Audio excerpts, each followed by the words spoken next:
Ahoj Ľubka, vítam ťa v podcaste Kariérna kaviareň a ďakujem ti, že si prijala moje pozvanie.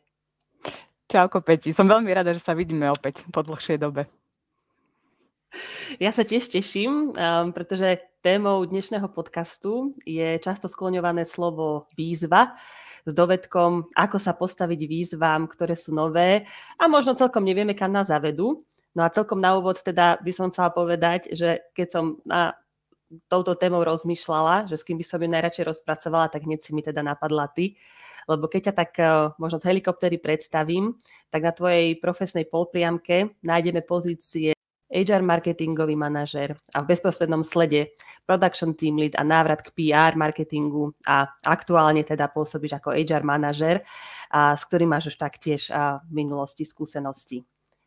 Ako to teda vnímaš ty? Je pre teba toto taká bežná realita, tieto výzvy, potrebuješ k životu? Ako to máš?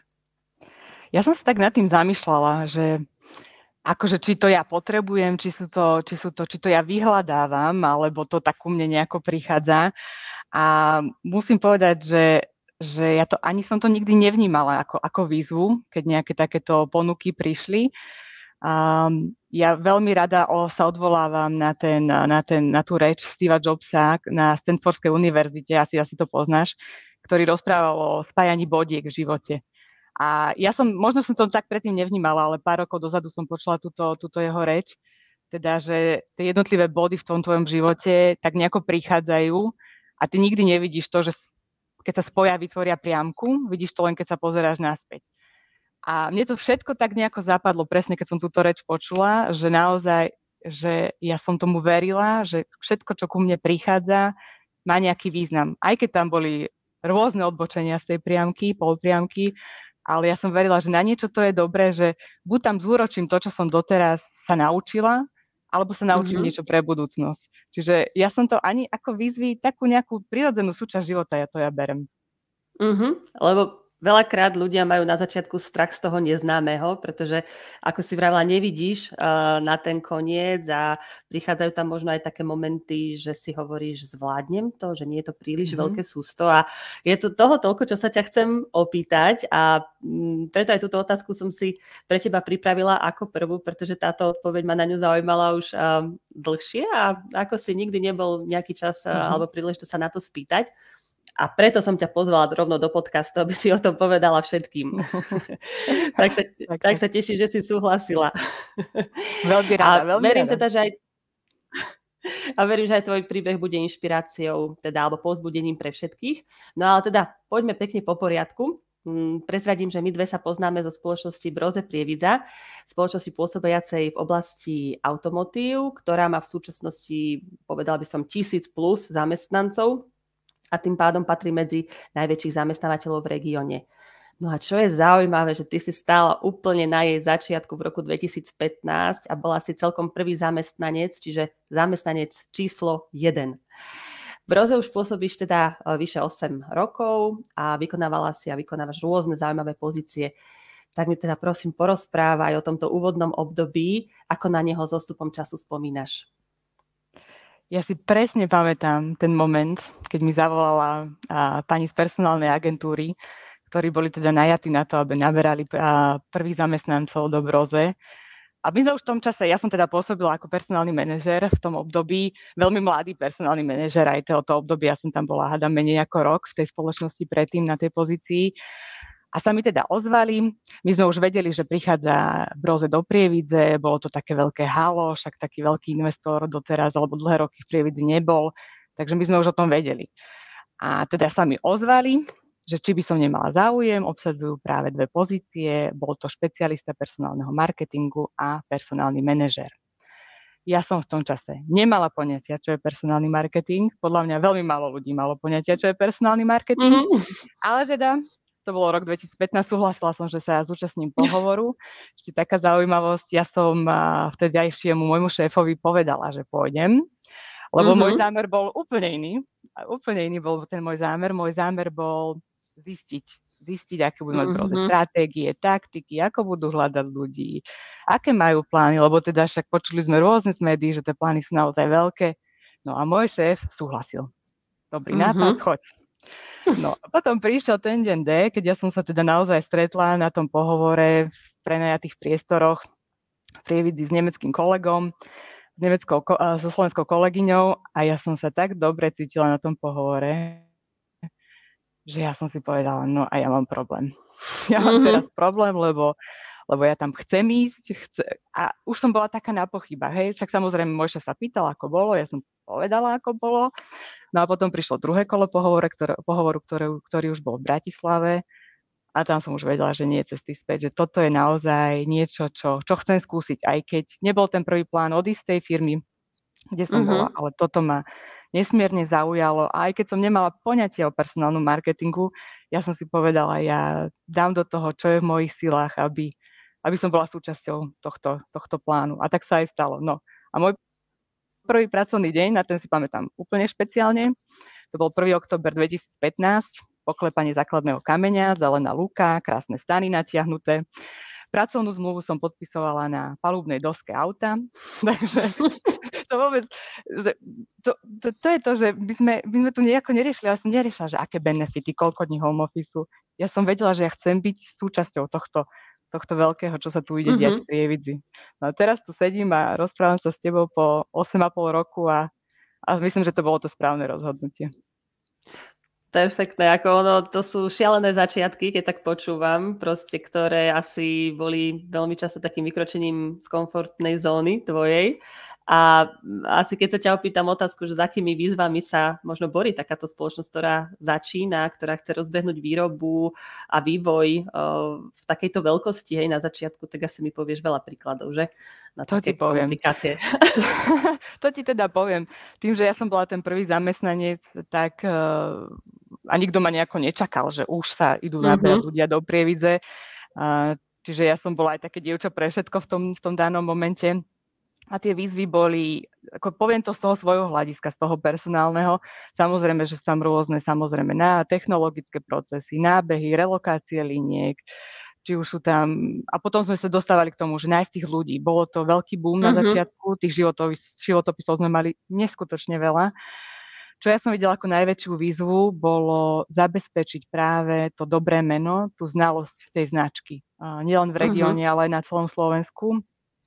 Ja som to tak postupne sa dostávala do tých tém personálneho marketingu a videla som, keď som išla do Nemecka, teda do tej časti Bavorsko, kde Brose aktuálne pôsobí, tam na každom kameni pomaly svietilo nápis Brose, všetci vedeli, čo je Brose, no ale na Slovensku to nevedel nikto. A to bola krásne príklady som potom dostávala, že náš konateľ sa s niekým rozprával v lese a ten nevedel, čo je Brose a že prečo on nevie, čo je Brose. Tak som si tak akože vždy som dostávala takéto spätné väzby, to bola moja veľká výzva zabezpečiť naozaj to. A myslím, že sme to celkom fajn podchytili, sme sa pustili do toho personálneho marketingu aj s kolegami z Nemecka. Robili sme si rôzne prieskumy znalosti značky, kampane, následné prieskumy znalosti značky. Takže toto boli také tie hlavné výzvy. No a s časom ten počet životopisov samozrejme začal klesať. Časom prišlo aj rozhodnutie do 1 roka, že sa tu otvorí teda aj oddelenie vývojové a tam už začali tie riadne výzvy naozaj presvedčiť tých ľudí, aby prišli k nám, respektíve ukázať im, už keď sme mali tie priestory, to išlo samozrejme ľahšie, že naozaj to Brose je skvelá firma a majú tú budúcnosť. Toto ma zaujalo teraz, ako si povedala, že viete už teraz ukázať kandidátom tie priestory, ako to bolo na začiatku, keď tam bola zelená lúka. A samozrejme, museli ste už naberať, pretože potrebovala firma, aby teda to personálne niekto rozbehol. Ako toto sa dá urobiť? Toto bola, áno, máš pravdu, toto bola možno jedna z tých najväčších výziev na začiatku. My sme nemali nič. Tu bola zelená lúka, my sme mali prenajaté priestory, fungovali sme v meste. Taká malá kancelária pre 4 ľudí, ani nie. Potom sme mali na letisku prenajatý taký domček, kde sme teda sedeli. A presne, že ty presviečaš ľudí o tom, že tu bude stáť obrovská hala a vy tam budete mať šancu pracovať. A bude to čisté, nebude tam hluk, všetky tieto benefity, ktoré tam budú. Ale ty im nemáš čo ukázať. Čiže naozaj, ale myslím, že to bolo takéto nadšenie aj v regióne, že prichádza taký veľký zamestnávateľ A práve tí ľudia, ktorí verili tej myšlienke, tak sa dali na tú cestu s nami. A ja si pamätám naozaj, že keď stala tá prvá hala, a teda myslím, že ešte nebola ani skolaudovaná, to by som ani nemala hovoriť, ale už sedeli prví kolegovia a kancelárie neboli zariadené. Ale oni už potrebovali nastavovať linky, spúšťať linky, zabezpečovať prvé procesy. Mali stoly na výrobnej ploche a sedeli v príľbách. To by mohli teda kolegovia, ešte sú tu mnohí, si na to pamätajú a keď na to spomíname, vždy sa na tom smejeme, že naozaj oni sedeli, mali počítače tam na stoloch vo výrobnej hale, príľby na stoloch a to boli však logistickí plánovači alebo disponenti ale proste tá energia neskutočná, ktorá tu bola na začiatku, že my sme všetci chceli. Sme sa nepýtali, že aké benefity nám dáte a budeme môcť toto a jazykové vzdelávanie. No naozaj, že tí ľudia prichádzali, boli nadšení, robili tu, flexibilný pracovný čas sme mali, od nevidím do nevidím, asi tak. A chceli sme. To bolo jednoduché nadšenie, že niečo tvoríme. Veľmi rada na to spomínam. Naozaj. Že sa nadchli pre tú myšlienku, že to bolo skôr také vizionárske, že si vlastne boli súčasťou toho týmu, ktorý tu niečo raz vytvorí. Presne. A musím povedať, že v podstate to Broze rastlo stále a stále rastie za tých 8,5 rokov. Máme už 3. halu a ja pri každej tej otváračke novej haly mám veľmi podobný pocit, ako som mala úplne na začiatku. Teraz nedávno sme škôlku dostávali, začalo sa kolaudačné konanie a zase ten istý pocit, že wow, že zase niečo nové. Ono to je ako také palivo pre teba, možno tieto výzvy, že cítim, že ako keby ťa to tak dobíja? Áno, určite je to. Áno, ja asi nie som typ človeka, ktorý sedí na stoličke 10 rokov a som spokojná. Asi nie, toto určite nie. Veď o tom svedčí aj teda tvoj ďalší vývoj v podstate v rámci spoločnosti Broze, ku ktorému sa chcem postupne dostať, pretože presne ako spomínaš, prichádzajú stále nové veci, aj prichádzali a aj pre teba teda prichádzali rôzne zaujímavé projekty a pozície. A ja ako som mala možnosť aj ťa tak sledovať, možno za začiatku menej, potom troška aj viacej, keď sme viacej spolupracovali, že ako keby ty ku každej výzve pristupuješ takou ľahkosťou, že to proste dáš. Vieš, že som ťa videla proste, že sa do toho pustíš, hej, a my takto, čo ťa len tak ako vidíme z vonkajšej strany, asi sme nemali možno prístup k tomu, že čo sa deje v tebe a teda moja otázka, že si naozaj otvorená čomukoľvek, čo ťa posunie a obohatí, alebo podľa čoho si vyberáš, do čoho pôjdeš a aký máš na to kľúč? Vieš, asi to, podľa čoho si vyberám, je toto, že verím tomu osudu, životu, že takto to má byť, ako som spomenula aj na začiatku, že takto mi to niečo prinesie, že ma to buď posunie, alebo ma to vráti naopak, kde som mala ostať. Ja tomu proste verím, že ten osud vie, čo so mnou robí. Takže nemám nejaký špeciálny kľúč, jednoducho ja tomu dôverujem. A to, že sa teda, možno sa to vždy javí navonok, že ja to zvládam s takou ľahkosťou, no poviem ti pravdu, nie je to vždy ľahké. Nie je to vždy ľahké, to by asi mohol môj manžel rozprávať a moja rodina, že teda mala som aj ťažšie chvíľky v tom celom rozhodovaní a v tom celom procese. Ale na druhú stranu ja neľutujem, ani jeden ten posun neľutujem, že naozaj vždy ma to niečo mi to prinieslo. Takže naozaj asi je to len tak, že sa to zdá navonok, že je to jednoduché. Ono ten čas častokrát ako keby spôsobí to, že dozrejú v nás možno tie ako dojmy z toho, že čo sme kedysi považovali za koniec sveta, výzvu, ktorú neprekonám, tak ten čas ukáže, že nad tým som sa stresovala. Že... A keď teda si už začala aj túto oblasť, tak vedela by si spomenúť možno niektorý z projektov, ktorý ťa takto možno potrápil v takom tom slova zmysle, naozaj, že si siahla na dno možno svojich schopností, možností. Môžem, to hneď viem na prvú. To odbočenie z tej mojej priamky životnej, najväčšie odbočenie bolo určite tá výroba, kde som teda pôsobila ako team leader jedného malého výrobného tímu. Čo musím povedať, že keď som dostala túto ponuku, mňa výroba odvždy fascinovala. Ja som aj predtým robila vo výrobnej spoločnosti a mňa jednoducho vždy fascinovalo, že nejaké veci vznikajú, ako vznikajú a koľké množstvami do sveta lifrujeme, že akou rýchlosťou, ako to všetko funguje, tie procesy. Čiže vždy som chcela ísť na tú výrobnú linku, takže z tohto titulu som sa nejako, že fajn, že konečne to budeme mať možnosť si vyskúšať a teda som si na tej linke zamakala, musím povedať, keď sme ju nevedeli rozbehnúť. Takže toto bolo to také najväčšie odbočenie. Možno, aby som to tak trošku opísala, o čom to spočívalo.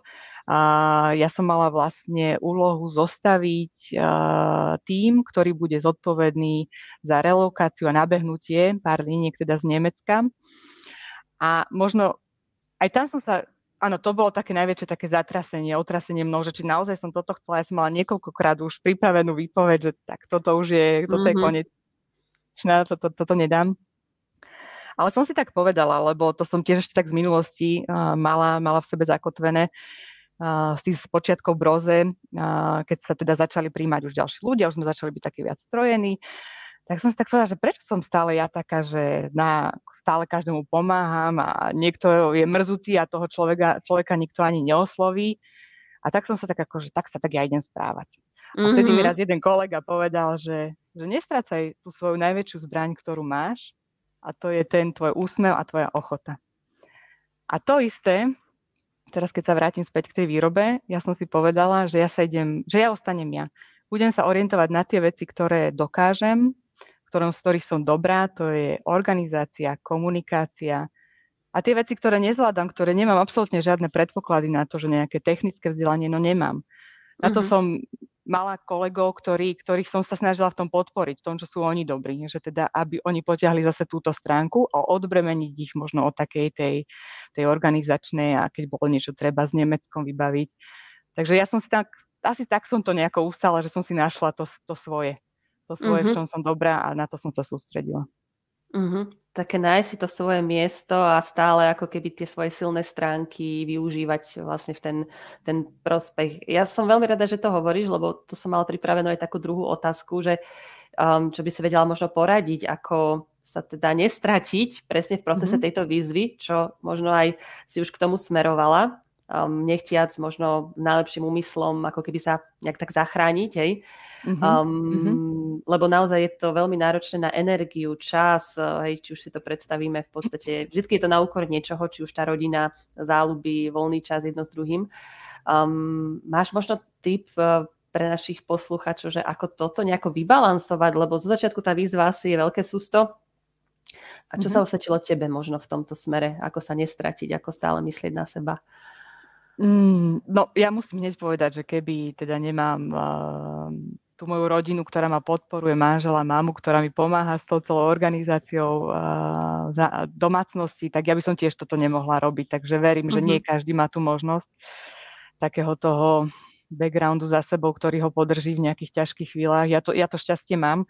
Takže, ale čo by som tak odporúčala naozaj, že sústrediť sa na to, čo viem, a veriť v to, že ten život vie, čo robí. Že vie, kde ma donesie a možno naozaj mi povie, že skončí, že odiť z tejto cesty, daj sa na inú. Proste veriť, že tie veci dobre dopadnú a nejako sa neutápať.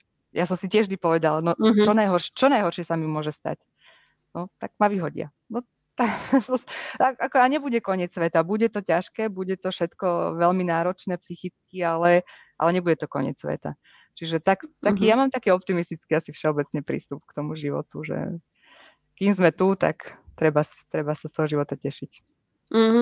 Lebo keď sa aj sústredíš na to, čo je negatívne, tak ono, vieš, na čo sústredíš pozornosť, to rastie, takže asi aj to utápanie nevedie k nejakým konštruktívnym záverom, ale je to niekedy ťažké vystúpiť z toho kruhu, hlavne keď už je tam tá frustrácia, únava, proste jedno s druhým, čiže ja možno aj tak ako z vlastnej skúsenosti vidím, že je dobre si robiť takú reflexiu tých vecí, hej, že vedieť, kde som v tom procese, aby človek proste nebol na tom okraji toho tornáda a proste bol zmietaný. Čiže to je za mňa je toto veľmi ťažké sa v tom tak akoby nestratiť a stále sa tak ukotviť v niečom, že prečo to robím, čo bolo na začiatku toho celého, prečo som do toho chcela ísť, že mala si to možno aj ty takto, že si sa potom akože vrátila k tomu. Ako si toto vyhodnotila? Vieš, dobre, že to hovoríš, lebo ja som si presne, keď som teda išla do tejto výrobnej sféry, ja som si nastavila do kalendára, myslím, že to bolo na 4-ročnej báze, a som si tam len dala taký reminder, že vyhodnotenie pokroku. akože progress Mhm. evaluation, alebo niečo také.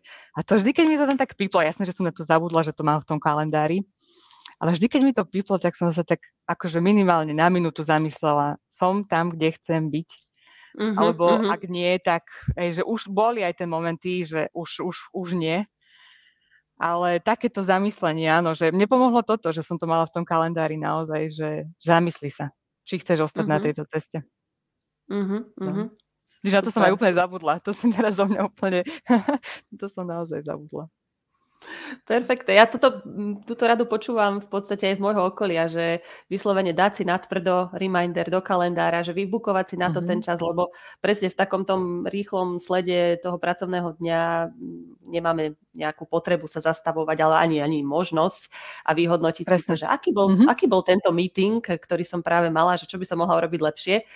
A presne, akože veľmi to pomáha, prípadne aj v rámci nejakých stretnutí koučovacích, takto si to vyhodnocovať, lebo niekedy nám tá pomoc zvonka celkom vie byť nápomocná.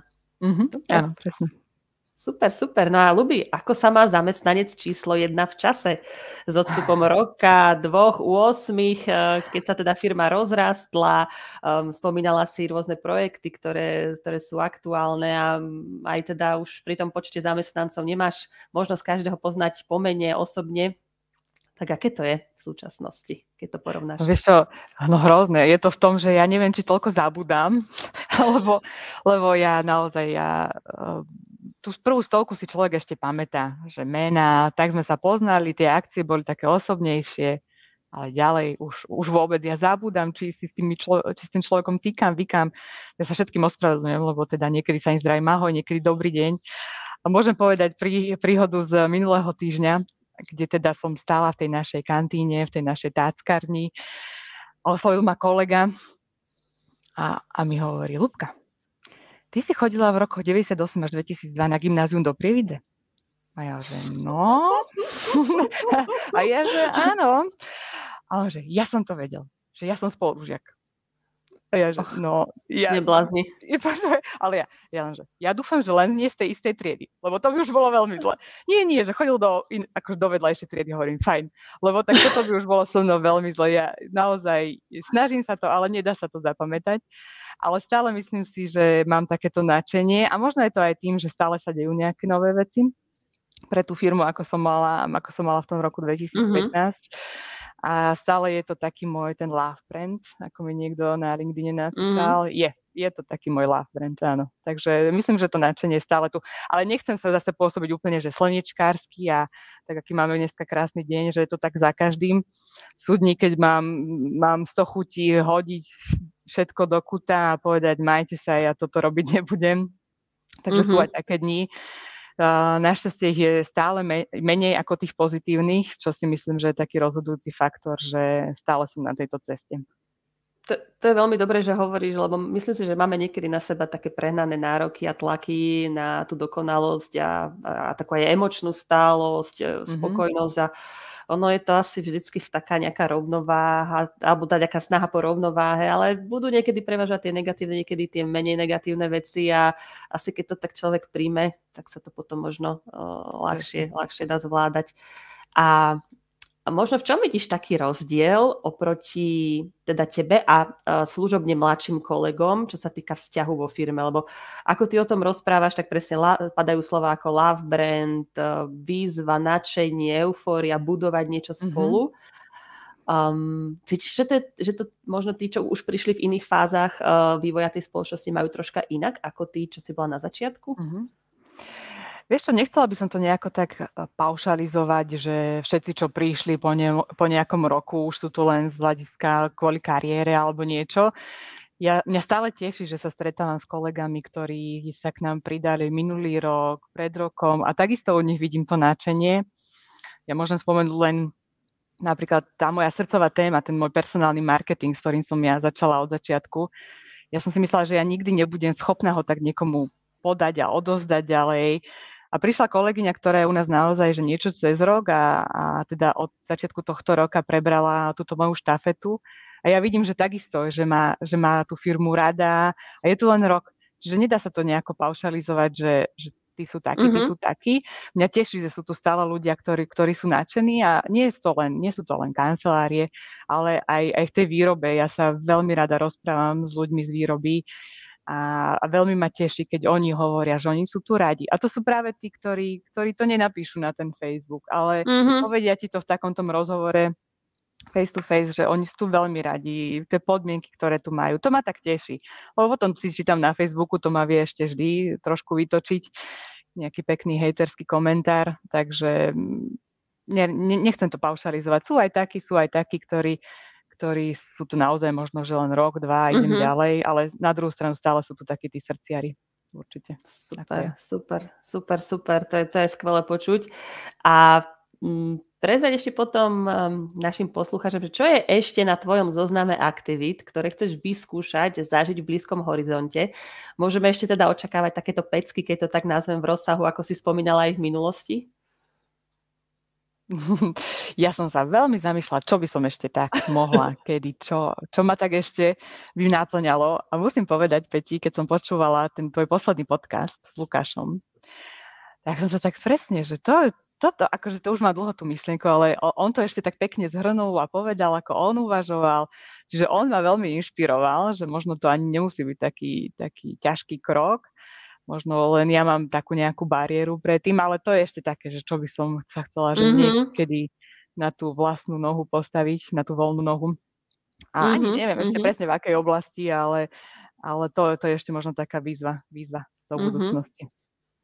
Takže super, lebo keď v podstate človek v takomto, poviem, mladom veku zvládne toľko vecí, aj či už v rámci jednej firmy, alebo aj mimo nej, tak je taká otázka sa mi natíska, že či je ešte niečo, čo ťa dokáže tak úprimne nadchnúť. Lebo ono, ako sa hovorí, že s jedlom rastie chuť, tak možno aj tie endorfíny potrebujú vždy taký nejaký väčší ten trigger, aby akože sa dostali von. Čiže to som aj tak akože možno sa ťa chcela opýtať, že či rastie tá tvoja dávka dopamínu alebo tá náročnosť, čo ťa dokáže nadchnúť.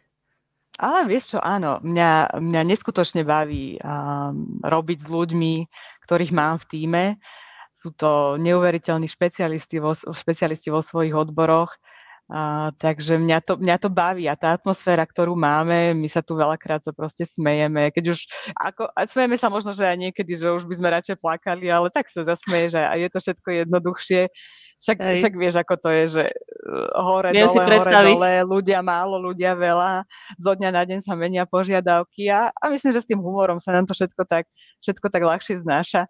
Takže ja stále tam tie endorfíny mám, stále toto ma na tom baví, mňa baví chodiť do práce. Takže myslím, že je to všetko v poriadku. A ešte taká otázka možno pre takých tých skôr analytických ľudí, že ako sa akože riadiš v tomto smere, že či si skôr taký ten typ plánovač, alebo proste, však asi si to možno už aj spomenula, alebo teda tie výzvy neplánuješ, ale skôr tak akože si nastavená s tou otvorenou náručou. Tak, by som asi povedala, že v tomto smere nie som plánovač, ja som ináč ohromný plánovač. Tak tiež Lukáš predtým spomínal tie excelské tabulky, tak ja tiež mám rada dáta, plánovať dovolenky milujem, to môj muž sa len si sadne a vezie, ale teda ja to milujem plánovať, takže ja myslím, že v živote veľký plánovač. Ale čo sa týka týchto víziev alebo tej kariérnej cesty, tam to nejako tak prichádza, ale myslím si, že to je tým nastavením, že nesedím takde v kúte a čakám, kým mi niekto ponúkne výzvu. To tak asi nefunguje, že teda ja si tu budem robiť svoje veci 5, 6, 8, 10 rokov a budem čakať, že ma niekto osloví, že naozaj aktívne pristupujem k tým témam, rada sa rozprávam, ale nielen o mojej oblasti, že naozaj do rôznych oblastí ja zabrdnem a tým, že už mám tak široký prehľad ja som ináč pôvodne robila na kontrolingu ešte v tej predchádzajúcej spoločnosti, čiže od tých dát som cez tých ľudí, cez tú výrobu prešla opäť k ľuďom, čiže viem si to tak celé nejako pospájať, ale teda, aby som zodpovedala tú otázku, v tomto nie som plánovač. Super, máš to teda vyvážené. A čo by si možno poradila ľuďom, ktorí tak ako keby tak váhajú, ako teda pristúpiť k tým výzvam alebo kde ich hľadať, lebo veľakrát sa stretávam s tým, že ľudia ako keby majú oveľa väčší potenciál, ako je z nich cítiť a vidieť, že čo by možno mali robiť inak, aby sa tie výzvy k tým dostávali, že nejaké nové príležitosti, že čo sa tebe osvedčilo? Ešte určite to, čo som spomenula, že nebyť pasívny. Lebo keď budem pasívny, no nikto nebude mať nejaký záujem a to nie je tak, že ja teraz napíšem jeden post na LinkedIn a dostanem milión príležitostí. Proste žiť to, že ja chcem si nejako tie výzvy pritiahnuť do života, že mať také nastavenie. Viem, že sa to jednoducho povie, ale ono to nie je ani žiadna raketová veda, naozaj, že ja rada chodím na rôzne tie stretnutia, kde sa stretávam s ľuďmi, či to už nejaké konferencie alebo takéto, že asi tak, že byť taký otvorený, lebo nikdy nevieš, koho kde stretneš, kde ti môže aké dvere otvoriť. A vôbec to nemyslím nejakej zlej konotácii, ale teda, že naozaj to je asi ten kľúč. Lebo ak ja budem doma sedieť zavretý a nikomu ani len nedám o sebe vedieť, že som na tomto svete, tak nemôžem čakať, že niekto mi tie dvere otvorí. Tam sa nikto nenájde doma. Presne. Väčšinou tak. Teda, okrem tých najbližších väčšinou. Super, Ľubi. Výborne. Za mňa veľmi inšpiratívne myšlienky. Je možno ešte niečo, čo by si chcela ty dodať, čo nebolo povedané a čo možno by si chcela zdieľať aj s ostatnými? Vieš, teraz som len chcela pri tejto poslednej otázke, že možno nie všetci musia hľadať výzvy, hej? Že niekto je spokojný tam, kde je a je to tak dobre. Hlavne, aby ten človek bol sám sebou a cítil sa dobre v tom, čo robí. Nemusí byť kariérne nejaké postupy, závratné. Môže to byť špecialista, ktorý si robí svoju prácu a robí sú veľmi dobre a tak to má byť. Čiže hlavne, aby ľudia boli spokojní s tým, čo robia a myslím, že vtedy to bude OK. Toto si mi úplne nahrala, pretože tiež som mala jeden rozhovor v rámci minulého týždňa, kde sme sa presne bavili o tom, že úspech má takú veľkosť alebo taký rozsah, aký mu dáš ty sama, hej, že, alebo aký mu dáme my. Lebo stretla som sa teda s jedným klientom, ktorý si myslel, že nemá žiadne úspechy nejaké svetoborné za sebou, alebo že v podstate veď len on si robí svoju prácu, hej.